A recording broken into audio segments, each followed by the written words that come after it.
সভাপতি হিচাপে আপোনালোকক মই প্ৰতিশ্ৰুতি দিছোঁ যে আমি উপস্থিত থাকিম, আমাৰ কৰ্মীসকলেও তাত উপস্থিত থাকিব। এই কথাটো স্পষ্ট, ইয়াত কোনো দ্বিমত নাই। কিন্তু সেই দুষ্কৃতিকাৰী ইছলাম বিৰোধী শক্তিক আমি প্ৰতিহত কৰিব লাগিব।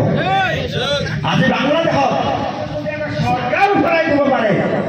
বিশ্বাস ডাঙৰীয়াই কৈছে যে মই নাজানো, কথাটো সঁচা নে মিছা।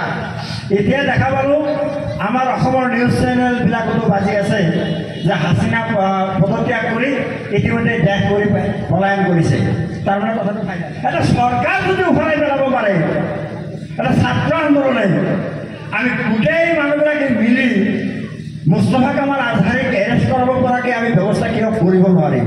চৰকাৰক আমি কিয় বাধ্য কৰাব নোৱাৰিম? আমি হাংগাৰ ষ্ট্ৰাইকত বহিম, অনশন, কোনো খাদ্য আমি গ্ৰহণ নকৰোঁ যেতিয়ালৈকে চৰকাৰী বিষয়াই আহি আমাক নক'ব যে মুস্তফা কামাল আজহাৰীক এৰেষ্ট কৰা হ'ব।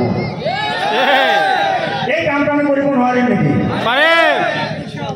একদম আৱাজ কম, আৱাজ কম। তাৰমানে 25% মানুহে কৈছে, তাৰ পৰা 20% নাযাওঁ, 5% যাওঁ। কাম হ'ব, কাম হ'ব, বঢ়িয়া। এই কামটো আমি কৰিব লাগিব। মানে কথাই এটা কি জানে, এটা মুস্তফা কামাল আজহাৰীক বন্ধ কৰিব নোৱাৰিলে 1000টা ওলাব, এইটো স্পষ্ট।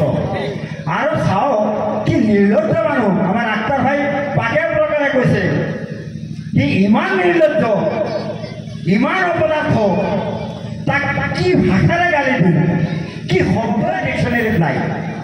সি আকৌ সেই চিৰাজুক্তক মাতি আনি সমন্বয়ৰ কথা কয়। এই বেটা, চিৰাজুক্তই কোন দুৰ্গা পূজাৰ মন্দিৰত তোক মাতি লৈ গৈছিলে? দুৰ্গা পূজাৰ মিটিঙত তোক মাতি লৈ গৈছিল নেকি? চিৰাজুক্তক মাতি আনি একেবাৰে সমন্বয় কৰিব লাগিব। সেইখন সময়ত মোক মাতিছে, ইমান নিলাজী। মই তাক ইমান বেয়াকৈ গালি দিছোঁ। দিয়াৰ পিছতো লিফলেটত চাওঁ মোৰ নাম আছে, মোৰ নামটো কাটা নাই। মই সিদিনাখনেই ভাবিছিলোঁ যে এফআইআৰটো কৰিম, আচলতে মই নকৰিলোঁ। ভুল হৈ গ'ল সিদিনাখন। মোৰ উইদাউট কনচাৰ্ণ সি লিফলেটত মোৰ নামটো দিলে মই সেইখন সময়ত উপস্থিত থাকিম বুলি। তাৰপিছত আচলতে মই বহি থাকিব নালাগিছিল, মই তাৰ বিৰুদ্ধে এটা এফআইআৰ দি থ'ব লাগিছিল। একশ্যন ৰিয়েকশ্যনটো পিছত দেখা যাব।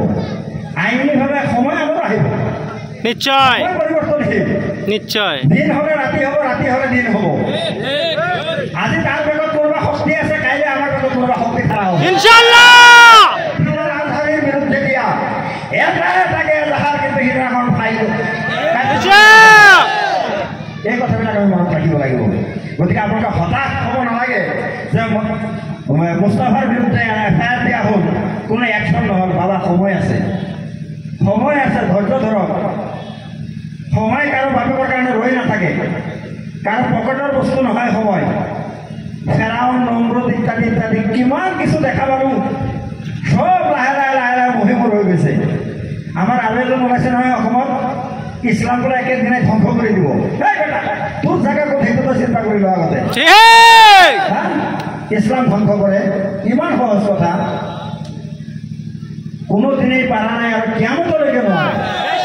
এজন মুছলমান জীয়াই থকালৈকে ইছলাম থাকিব। এই কথাটো তেওঁলোকে ভালকৈ জনা দৰকাৰ।